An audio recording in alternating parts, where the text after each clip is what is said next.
வணக்கம். செல்வகுமாரின் அதிகாலை வானிலை ஆய்வறிக்கை. அதிகாரப்பூர்வ வானிலை அறிக்கைக்கு இந்திய வானிலை ஆராய்ச்சித்துறை அறிக்கையை பார்க்கவும். 2026 ஜூன் 13 சனிக்கிழமை அதிகாலை நிலவர வானிலை பதிவு. நாம் கடந்த சில நாட்களாக அறிவித்து வந்தது போலவே கர்நாடக எல்லையோர, ஆந்திர எல்லையோர மாவட்டங்களில் கனமழை.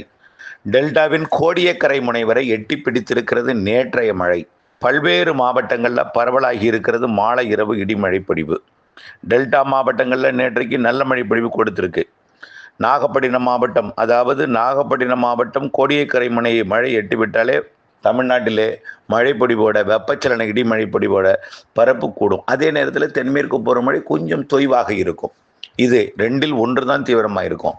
ஆனால் வங்கக்கடலிலும் காற்று சுழற்சி உருவானால் ரெண்டும் தீவிரமாக இருக்கும் என்பதெல்லாம் நாம் அறிந்த காலம் ஒன்று. நிறைய தகவல்கள் உங்களுக்கு குழப்பத்தை ஏற்படுத்தி கொண்டிருக்கிறது. நல்லா ஒன்றே ஒன்று புரிஞ்சுக்குங்க. நான் இன்றைக்கு வானிலை அறிக்கை சமர்ப்பிப்பதற்கு முன்பு கடந்த பல ஆண்டுகள் இந்த மாதிரி சூப்பர் எல்லினோ இந்த மாதிரியெல்லாம் இல்லாத ஆண்டுகள் எல்லாமே மழை பொழிவு இதே போல் இருந்திருக்கிறது. ஆனால் கொஞ்சம் வெப்பம் இப்பொழுது கூடுதலாக இருக்கிறது. காரணம் ரொம்ப குறைவாக இருக்கிறது தென்மேற்கு பருவமழையுடைய தீவிரம், அவ்வளவுதான். இருந்தாலும் பல ஆண்டுகள் ஆடிப்பெருக்குக்கு மட்டுமே தண்ணீர் திறக்கப்பட்டது காவிரியில். நல்லா புரிஞ்சுக்கணும். ஆடிப்பெருக்கு கொண்டாட்டத்திற்கு மட்டுமே திறக்கப்பட்டது, பிறகுதான் மேட்டூர் அணை திறக்கப்பட்டது. இதெல்லாம் பல ஆண்டுகள் இருக்குது. கடந்த ஆண்டுக்கு முந்தைய ஆண்டு அப்படிதான் இருந்துச்சு, பல ஆண்டுகள் இருந்தது. இந்த ஆண்டும் கண்டிப்பாக தாமதமாக மேட்டூர் அணை உள்ளிட்ட அணைகள் நிரம்பும்.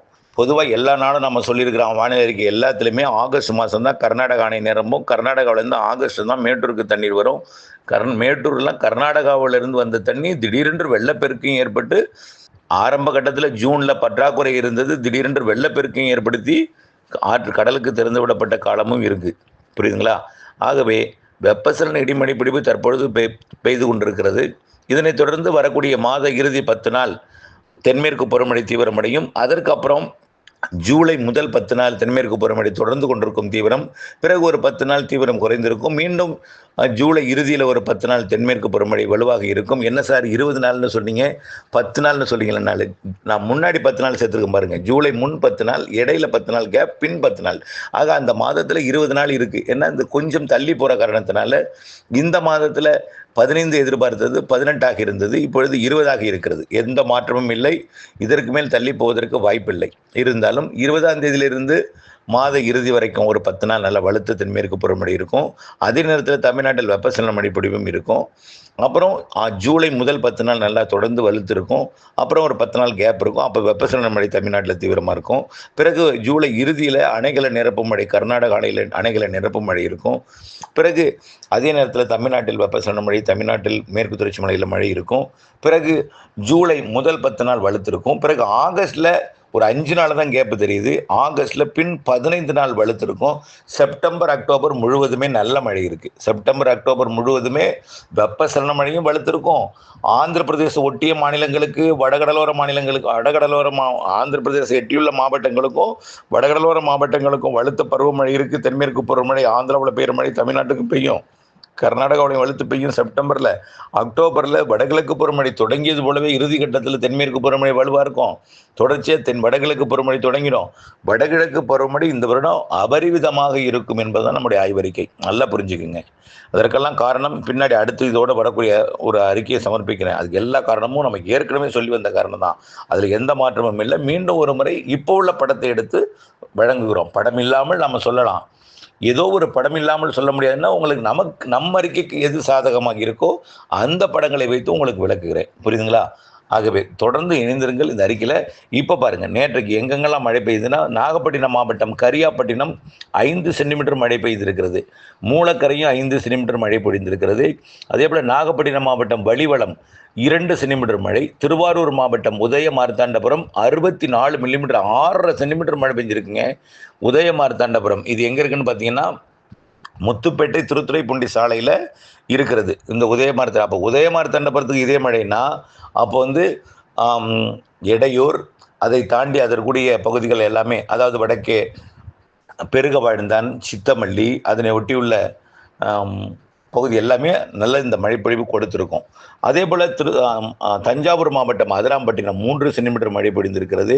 அதே போல் துவரங்குறிச்சி, அதாவது பரக்கலக்கோட்டைக்கும் பட்டுக்கோட்டைக்கும் இடையே இருக்கக்கூடிய துவரங்குறிச்சி, மதுக்கூருக்கு தெற்கு இருக்கக்கூடிய துவரங்குறிச்சி 30 மில்லிமீட்டர் மழை பொழிந்திருக்கு, 3 சென்டிமீட்டர்.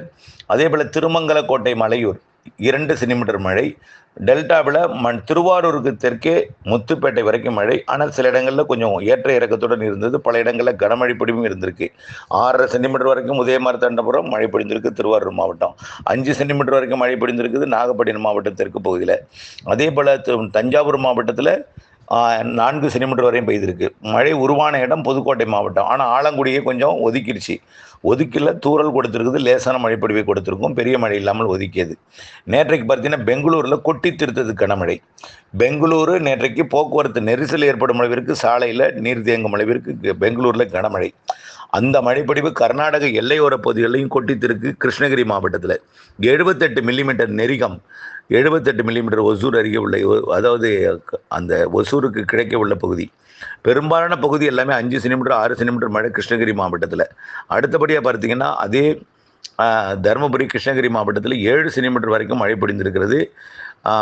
வேலோ கவுண்டம்பாலா அப்படிங்கிற இடத்துல 72 மில்லிமீட்டர் மழை பொழிந்திருக்கிறது. அடுத்தது பார்த்திங்கன்னா நரியஹள்ளி 65 மில்லிமீட்டர் மழை பொழிந்திருக்கிறது. கிருஷ்ணகிரி தருமபுரி மாவட்டத்திலையும், திருவண்ணாமலை மாவட்டம் கள்ளக்குறிச்சி மாவட்ட கல்வராயன் மலைப்பகுதிகளிலையும், திருவண்ணாமலை மாவட்ட உள்பகுதி மற்றும் விழுப்புரம் மாவட்டத்தின் கள்ளக்குறிச்சி மாவட்டத்தின் பகுதிகளிலையும் மழை பொழிந்திருக்கு. கடலூர் மாவட்டத்திலையும் ஆங்காங்கே மழை பொழிந்திருக்கிறது.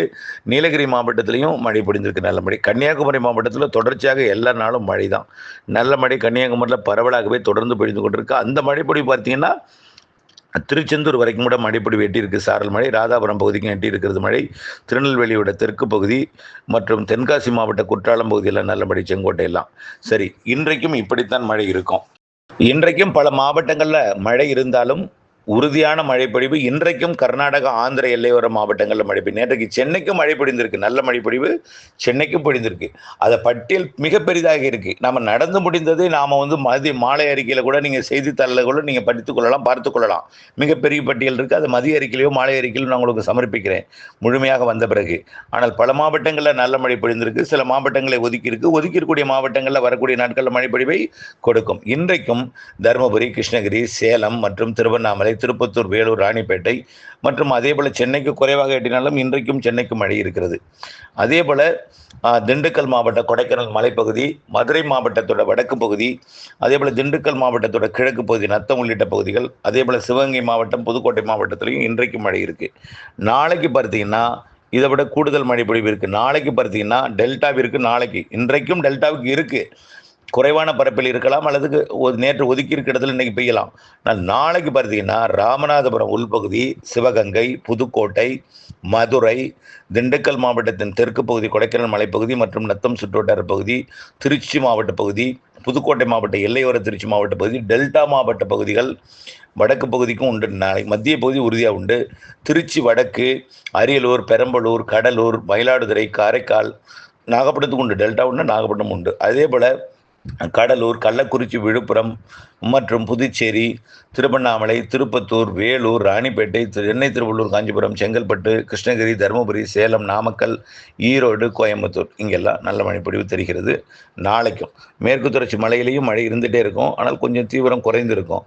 நாளைய மறுதினமும் மழை உண்டு. மதுரைக்கு நாளைய மறுதினம் 15ஆம் தேதி திங்கட்கிழமை மதுரை, ராமநாதபுரம், சிவகங்கை, விருதுநகர் மாவட்டத்திற்கும் தேனிக்கும் மழைப்பொழிவு உறுதியாக தெரியுது. அதேபோல் திருச்சி மாவட்டத்தின் வடக்கு முதல் தெற்கு வரை, புதுக்கோட்டை, அதேபோல் கடலூர், அரியலூர், பெரம்பலூர், மயிலாடுதுறை இங்கெல்லாம் நல்ல மழைப்பொழிவு நாளை மறுநாள் தெரியுது. சார் எங்கள் மாவட்டம் பேரை சொல்ல மாட்டேறீங்கன்னாக்க, உங்கள் மாவட்டத்துக்கு மழை உண்டு, ஒதுக்கி இருக்கும்பொழுது குறைவான பரப்பில் இருக்கும். நான் இப்போ பேர் சொல்கிறது கூடுதல் பரப்பு மழை, புரியுதுங்களா? நான் ஒரு எல்லா மாவட்டங்களுக்கும் உண்டு. ஆனால் பாலக்காட்டு கணவாய்க்கு வாய்ப்பு கொஞ்சம் இப்போ இல்லை 16ஆம் தேதிக்கு மேலே இருக்குது. அதே போல் தென் மாவட்டங்கள் ஆரியங்காவு கணவாய்க்கும் கொஞ்சம் சாரல் மழையாக வரும். ஆனால் குற்றாலத்தில், செங்கோட்டையில் நல்ல மழை தரும். கன்னியாகுமரி மாவட்டத்தில் தொடர்ந்து எல்லா நாளும் பரவலாக மழை இருக்குது. குறைந்தபட்சம் 2 சென்டிமீட்டர்லேருந்து ஒரு 5-6 சென்டிமீட்டர் வரைக்கும், 8 சென்டிமீட்டர் 10 சென்டிமீட்டர் வரைக்கும் மாஞ்சோலை உள்ளிட்ட பகுதிகளுக்கெல்லாம் கொடுப்பதற்கு வாய்ப்பு இருக்குது. இதன் அடிப்படையில் வரக்கூடிய 15ஆம் திங்கட்கிழமை இன்னும் கொஞ்சம் கூடுதல் பரப்பில் இருக்கும். செவ்வாய்க்கிழமை பார்த்திங்கன்னா தென் மாவட்டங்களில் கொஞ்சம் கூடுதல் பரப்பில் இருக்கும், ஆந்திர எல்லையோரத்துக்கும் இருக்கும். இப்படி மழை இருந்து கொண்டே இருக்கும், ஒதுக்கி. 20ஆம் தேதிக்கு மேலே தென்மேற்கு பருவமழை கேரளா, கர்நாடகாவில் வலுப்பெறும். அந்த 20ஆம் தேதி தொடங்கக்கூடிய அந்த மழை ஜூலை 10ஆம் தேதி வரைக்கும் ஒரு 20 நாள் வலுத்திருக்கும். கவலைப்படாதீங்க. நல்ல மழை இருக்கும். அதே நேரத்தில் தமிழ்நாட்டிலும் வெப்பசலன இடிமழை பொழிவு இருக்கும். காற்று எப்படி போகணும்னு பார்த்தீங்கன்னா, வங்கக்கடலில் ஒடிசா, மேற்கு வங்கம் இடைப்பட்ட பகுதியில் காற்று சுழற்சி வந்து அமையும். இதனால தான் நம்ம 20ஆம் தேதிக்கு மேலே மழை சொல்கிறோம். வங்கதேசம் அருகேயாவது உருவாகும். பிறகு அடுத்தது மேற்கு வங்கம் அருகே வரும். அடுத்த நிகழ்வுகள் ஒடிசா அருகே வரும். அடுத்தது வடக்கு ஒடிசா என்பது மத்திய ஒடிசா, தெற்கு ஒடிசா வரும். பிறகு வடக்கு ஆந்திர பிரதேசம், மத்திய ஆந்திர பிரதேசம், தெற்கு ஆந்திர பிரதேசம் அக்டோபர் மாதம் அமையும். செப்டம்பரில் மத்திய ஆந்திர பிரதேசம், வடக்கு ஆந்திர பிரதேசம் அமையும். ஆகவே கொஞ்சம் கொஞ்சமாக காற்று சுழற்சி தெற்கு நோக்கி வரும்பொழுது இப்போ வங்கக்கடலில் காற்று சுழற்சி இல்லாத இணைப்பு சுழற்சியால் பிணைக்கப்படலை தென்மேற்கு பருவமழை தமிழ்நாட்டில் கொஞ்சம் வெப்பத்தை அதிகமாக கொடுத்திருப்பது போலவும் மழையை குறைவாக கொடுத்திருப்பதும் உங்களுக்கு உணரலாம். இப்போ எல்லாமே தென்கிழக்கு ஆசிய நாடுகளில் மழைப்பொழிவு வலுத்திருக்கு. எங்கே ரொம்ப தூரம் இல்லை, பக்கத்திலே தான். வடகிழக்கு மாநிலங்கள் தொடங்கி தமிழ்நாட்டோட இந்தியாவோட வடகிழக்கு மாநிலங்கள் தொடங்கி அப்படியே வியட்நாம், கம்போடியா, லாவோஸ், சீனா இந்த பகுதியெல்லாம் நல்ல மழைப்பொழிவு கொடுத்துட்ருக்கு. இப்போ கொஞ்சம் கொஞ்சமாக முன்னேறி வருவதையும் நீங்கள் படத்தில் பார்க்கலாம். கொஞ்சம் கொஞ்சமாக அது மேற்கு வங்கத்துக்கும், ஒடிசாவிற்கும், சத்தீஸ்கருக்கும், ஜார்க்கண்டுக்கும், பீகாருக்கும் அப்படியே கொஞ்சம் கொஞ்சமாக முன்னேறி வருவதையும், ஆந்திர பிரதேசம், தெலுங்கானா உள்ளிட்ட பகுதிகளுக்கு மழைப்பொழிவு கொடுத்து கொண்டிருப்பதையும், தமிழ்நாட்டில் அங்கங்கே மழைப்பொழிவு கொடுத்தாலும் ஒதுக்கி மழைப்பொழிவு படிப்படியாக 20ஆம் தேதிக்கு மேலே கூடுதல் பரப்பை கொடுப்பதையும் நீங்கள் அறியலாம். தென்மேற்கு பருவமழை இந்த மாதம் 20ஆம் தேதிக்கு மேல் நல்ல வலுத்திருக்கும். வெப்பசலன மழைப்பொழிவும் தொடர்ந்து கொண்டிருக்கும். அப்பொழுதுதான் சாரல் மழையெல்லாம் பாலக்காடு கணவாயில் உள்ள வரும். ஆகவே தயவுசெய்து மழைப்பொழிவு இருக்கிறது என்பதை நம்பிக்கை. அப்புறம் வந்து இந்த வெப்பச்சலன இடிமழைப்பொழிவு 16ஆம் தேதிக்கு மேலே பாலக்காடு கணவாய்க்கும் வரும். கண்டிப்பாக 20, 21, 22 சாரல் மழைப்பொழிவு வரும். 16, 17 கொஞ்சம் தென்மேற்கு பருவமழை மிக ஓய்ந்தார் போல் இருக்கும். இருந்தாலும் வெப்பச்சலன இடிமழைப்பொழிவு கொஞ்சம் வெயில் கூடியது போல் இருக்கும். இப்போ இருக்கிற வெயிலோட கொஞ்சம் கூடியதாக தெரியும். ஏன்னா இந்த பாலக்காடு கணவாய்க்கும் கொஞ்சம் வெயில் கூடியதாக தெரியும். ஆனால் வெயிலுக்கு பின் மாலை இரவு இடிமழைப்பொழிவு வரக்கூடிய 16ஆம் தேதியிலிருந்து 20ஆம் தேதிக்குள்ள சில நாட்கள் இருக்கும் என்பதையும் தெரியப்படுத்த விரும்புகிறேன். அனைத்து மாவட்டங்களுக்கும் இருக்குது. எந்த மாவட்டத்தில், எந்த இடத்துல, எந்த ஊரில் எப்போ மழை பெய்யுங்கிறத அன்றைக்கு வெயிலை பொறுத்தும் அமையும். கண்டிப்பாக வரக்கூடிய நாட்களில் படிப்படியாக பரவலாகி கொண்டிருக்கூடிய மழை 16, 17, 18, 19, 20 தேதிகளில் கொஞ்சம் மேற்கு மாவட்டங்கள், கணவாய் பகுதிகள், காற்று பகுதிகளுக்கும் மழைப்பொழிவை கொடுக்கும் என்று எதிர்பார்க்கப்படுகிறது. அதை தொடர்ந்து வானிலை அப்டேட்ஸோடு இணைந்திருக்கணும். நல்லா ஒன்று புரிஞ்சுக்கிங்க. பசிபிக் பெருங்கடலில் எல்லினோ உருவாகி இருக்கிறது உண்மைதான். அது அடுத்த வருஷம் சூப்பர் எல்லினோவாக கூட மாறலாங்கிறதும் உண்மைதான். அதில் எந்த மாற்றமும் இல்லை. ஆனால் அங்கே எப்படி இருந்தாலும் கடல் வெப்பம், கடல் நீரோட்டம் இந்திய பெருங்கடலில் அதுக்கு சமமான கடல் வெப்பம், கடல் நீரோட்டம் இருக்கிற காரணத்தினாலே இங்கேயும், அதாவது வடக்கு இந்திய பெருங்கடலாகிய நிலநடுக்கோட்டை இந்திய பெருங்கடல், வங்கக்கடல், அரபிக்கடலிலும் வெப்பம் அதிகமாக இருக்குது. நீரோட்டத்தை பாருங்கள். சுமத்ரா தீவு வழியாக, ஜாவா தீவு வழியாக, ஆஸ்திரேலியா, இந்தோனேஷியா இடைப்பட்ட பகுதி வழியாக வெப்பத்தை கடத்தி கொண்டு வந்து வங்கக்கடலில் தெற்கு பகுதி, நிலநடுக்கோட்டு பகுதியில் வெப்பத்தை ஏற்றுவதையெல்லாம் நான் அடுத்த அறிக்கையில் காட்டப் போகிறேன். கண்டிப்பாக மழை இருக்குது. போக போக ஆரம்பத்தில் கொஞ்சம் உங்களுக்கு வந்து சந்தேக பார்வையில் அந்த உலக வானிலை வல்லுநர்கள்லாம் இந்த எல்னினோ மழை இல்லாது வெயில் கடுமையாக வாட்டும் அப்படி இப்படின்னு சொல்லி உங்கள் பயமுறுத்தியதுக்கெல்லாம் இந்த வானிலை உங்களுக்கு கவலை அளிக்கக்கூடிய விதமாக தான் இருக்கும். அதே போல் நீங்கள் அவர்கள் சொன்னது போலவே உங்களுக்கும் சில ஆரம்ப நிலை வந்து பல ஆண்டுகள் இருந்தாலும் இப்பொழுது அவர்கள் சொல்லும் பொழுது, இதை நினைக்கும் பொழுது உங்களுக்கு கஷ்டத்தை ஏற்படுத்தினாலும் படிப்படியாக மாறும். ஜூலை நன்றாகவே மாறியிருக்கும். ஆகஸ்ட் முழுமையாக மாறியிருக்கும். செப்டம்பர், அக்டோபர் மிகச்சிறப்பாக மாறியிருக்கும் என்பதையும் நீங்கள் நினைவில் கொண்டு வானிலை அறிக்கையோட இணைந்திருக்கணும். அக்டோபர், நவம்பர் இந்த ஆண்டு பருவமழை தொடங்கியதுமே கொட்டித்திருக்குங்க. வடகிழக்கு பருவமழை அக்டோபர் 18 தொடங்கியதுமே தீபாவளிக்கு முன்பே நிறைய மழை பிடிப்பை கொடுத்துரும்.